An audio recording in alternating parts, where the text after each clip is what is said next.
Hi, Jim Oppermeyer, and we're going to talk again about God and order. God is the creator of order. God is perfectly ordered.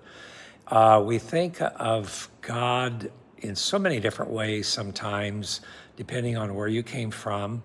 There are, quote, tribal gods if you're from a small society where you have what you call a god. But there is only one true God who's a creator of all. And that one God is a God who has perfect order. He is moral. He has created morality in which we should live by. And those were called the Ten Commandments that he gave to Moses. And before that time, when God made man in his own likeness and image, he made them perfect. Adam and Eve knew what perfection was before they fell. When they fell, they knew they fell.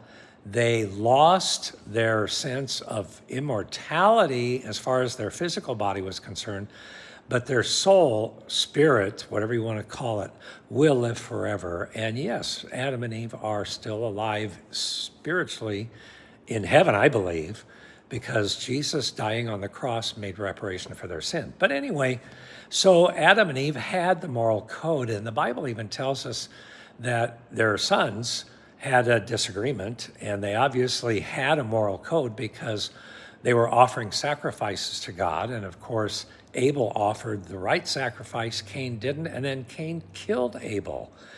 And he was judged by God for that act. So God represents order. Disorder is not from God. Chaos is not from God. It's from us. You say, well, why is there such evil in the world?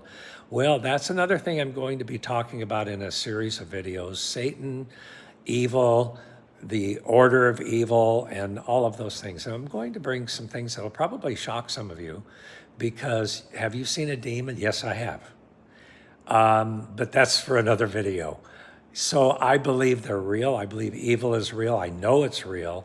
And if you don't think evil is real, well, you're living in your own world. But anyway, God has created order, and he has created order out of nothingness. And we are to live in the order that God created.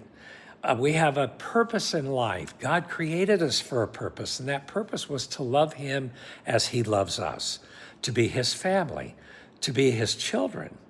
God loves you. You may never have been told that, and you may have experienced much in your life, but know that God loves you, and God has a purpose, a transcendent purpose for your life that you need to find. Ask him.